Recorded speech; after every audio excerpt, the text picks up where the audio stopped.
Welcome back.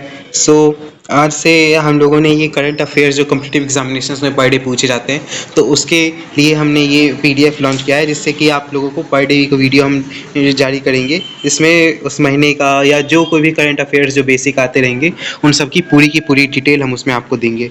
तो ई current affairs का आज से हम स्टार्ट करते हैं और पर डे आपको ऐसी वीडियोस प्रोवाइड की जाएगी जो करंट अफेयर्स में आपको पूछा जाता है। करंट अफेयर्स सेक्शन के कॉम्पिटिटिव एग्जामिनेशन, चाहे बैंक हो, यूपीएससी हो, आरपीएससी हो, किसी भी चीज़ में। इसका सबसे पहला सवाल है, हाल ही में विश्व पशु दिवस कब मनाया गया है? तो इसका जवाब है 4 अक्टूबर।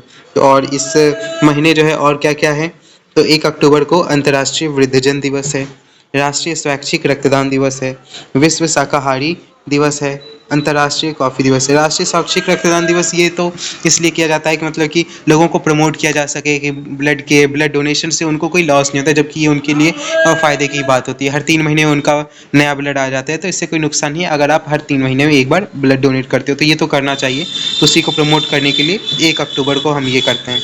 और फिर 2 अक्टूबर को तो गांधी जयंती है, लाल बहादुर शास्त्री जयंती है, वो तो सब जानते हैं। लेकिन अंतर्राष्ट्रीय अहिंसा दिवस और स्वच्छ भारत दिवस ये भी है, जो प्रधानमंत्री नरेंद्र मोदी जी ने स्वच्छ भारत दिवस की होगी शुरुआत, ये तो कोई भी बता देगा। और अंतर्राष्ट्रीय अहिंसा दिवस ये भी बापू की वजह से ही होगा, क्योंकि वही अहिंसा परमो धर्म के थे। और फिर 3 अक्टूबर के है विश्व पर्यावास दिवस। तो ये चार चीज़ें आपको नहीं पता चल गई। और फिर उसके बाद दूसरे क्वेश्चन में आते हैं, हाल ही में किस राज्य के उप मुख्यमंत्री ने वंदे मातरम पहल शुरू की है? तो ये है महाराष्ट्र। महाराष्ट्र में अब अगर किसी भी सरकारी दफ्तर में आप फ़ोन करते हो या कहीं फ़ोन करते हो, तो आपको हेलो की जगह वंदे मातरम सुनने को मिलेगा। तो ऐसे ही और कुछ भी, महाराष्ट्र सरकार की नीति आयोग जैसी एक संस्था की स्थापना करेगी। संपत्ति पंजीकरण को डिजिटाइज करने वाला पहला राज्य महाराष्ट्र बना है, और अब तो ये हर स्टेट में होने वाला है। धीरे धीरे सब कर रहे हैं, उत्तर प्रदेश में और बाकी गुजरात, इधर उधर सब हो रहे हैं, बिहार में भी हर राज्य हो रहा है। लेकिन सबसे पहली शुरुआत इसकी महाराष्ट्र सरकार ने की थी। मारबत उत्सव नागपुर में मनाया गया है। देश की पहली electric double decker AC bus Mumbai में शुरू हुई है। महाराष्ट्र सरकार ने दही हांडी को खेल का दर्जा देने की घोषणा की है।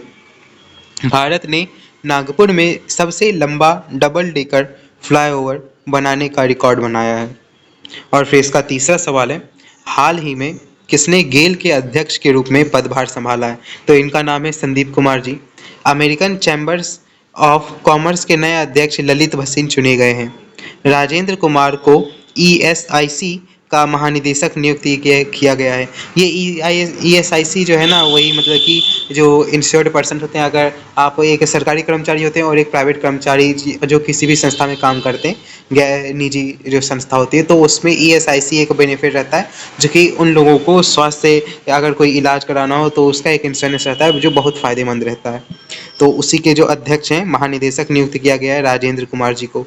स्टैसविन के स्वतंत्र निदेशक विजय जसूजा बने हैं। एनपीसीआई के एमडी एंड सीईओ के रूप में दिलीप असबे को नियुक्त किया गया है। राष्ट्रीय अनुशासन केंद्र के नए महानिदेशक के रूप में भारत लाल को नामित किया गया है।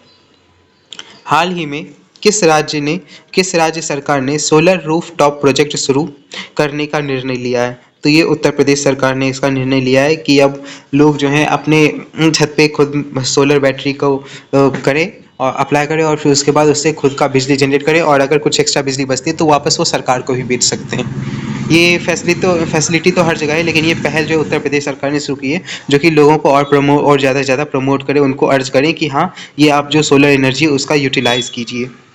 उत्तर प्रदेश को आयुष्मान उत्कृष्ट पुरस्कार 2022 भी मिला है। ये तो हर तरफ बहुत मतलब कि टॉप ट्रेंडिंग में है, तो ये पूछा ही जाएगा, क्योंकि उत्तर प्रदेश हमेशा से हाईलाइट में रहता है। और फिर उत्तर प्रदेश सरकार मातृभूमि योजना पोर्टल लॉन्च करेगी।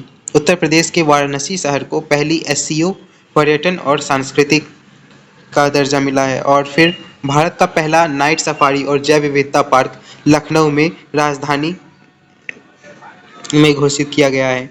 और फिर उसके बाद फास्ट ट्रैक न्यायालयों में लंबित मुकदमों में उत्तर प्रदेश शीर्ष पर रहा है। मतलब हर चीज़ में टॉप पर रहना है, चाहे वो अच्छी हो या बुराई रही हो। फास्ट ट्रैक न्यायालय में लंबित मुकदमों में उत्तर प्रदेश शीर्ष पर है। मतलब कि फास्ट ट्रैक का मतलब ही क्या रह गया फिर? चलो फिर भी देखते हैं यार, करंट अफेयर्स की बात है। हाल ही में किसने प्रधानमंत्री उत्कृष्टता पुरस्कारों के लिए पोर्टल लॉन्च किया है? डॉक्टर जितेंद्र सिंह जी ने इसकी घोषणा की है। और हाल ही में भारत निर्वाचन आयोग ने किसे अपना नेशनल आइकॉन घोषित किया है? तो ये है पंकज त्रिपाठी जी।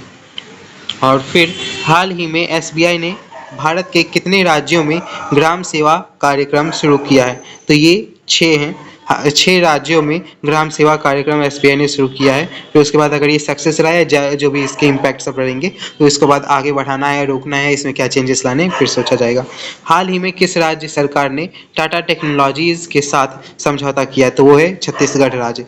छत्तीसगढ़ सरकार ने अनुसूचित क्षेत्रों में पंचायत अधिकारों के विस्तार को लागू किया है। सीएफआर अधिकारों को मान्यता देने वाला दूसरा राज्य छत्तीसगढ़ बना है। छत्तीसगढ़ के मुख्यमंत्री ने मुख्यमंत्री मितान योजना शुरू की है। छत्तीसगढ़ सरकार द्वारा कौशल्या मातृत्व योजना शुरू की गई है। प्रत्येक जिले में महिला सुरक्षा सेल स्थापित करने की घोषणा की। दाई दीदी मोबाइल क्लिनिक शुरू हुए हैं और कौशल्या मातृत्व योजना ये तो है ही। हाल ही में किसने फिट इंडिया फ्रीडम रन 3.0 का शुभारंभ किया है? तो ये है अनुराग ठाकुर सर। हाल ही में कोरियाई ओपन टेनिस में पुरुष एकल खिताब किसने जीता है? Yoshihito Nishioka. ये भी सही है, नाम अच्छे से याद हो जाएगा, काफ़ी अटपटा सा अलग सा है। नहीं है तो एक बार पढ़ लेना, अपने आप ही ध्यान में आ जाएगा।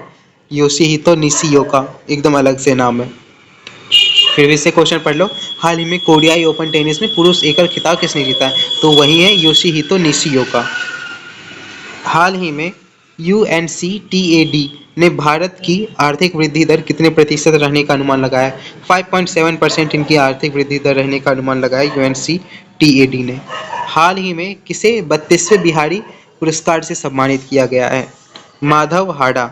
माधव हाड़ा जी को हाल ही में 32वें बिहारी पुरस्कार से सम्मानित किया जाएगा। तो यही है। हाल ही में किसकी पुस्तक जीते जी इलाहाबाद को वैली ऑफ वर्ड्स पुरस्कार मिला है? ममता कालिया जी हैं जिन्होंने जीते जी इलाहाबाद को लिखा है और उसी के लिए उनको वैली ऑफ वर्ड्स पुरस्कार मिला है। और 14वां हमारा सवाल है, हाल ही में वर्ष 2022 का भौतिकी का नोबेल पुरस्कार किसे दिया गया है?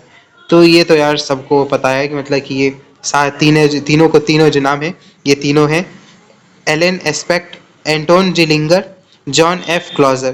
तो ये इन तीनों जो साइंटिस्ट हैं इनको नोबेल पुरस्कार में नामित किया गया है। और फिर ऐसे ही 3 और भी साइंटिस्ट हैं, साहित्य के अलग हैं, सब के अलग अलग हैं। तो ये फिजिक्स वाले थे। हाल ही में किसे कनाडा में ग्लोबल इंडिया अवार्ड से सम्मानित किया गया है? कनाडा में ग्लोबल इंडिया अवार्ड से किसे सम्मानित किया गया है? तो वो है अनिल अग्रवाल जी।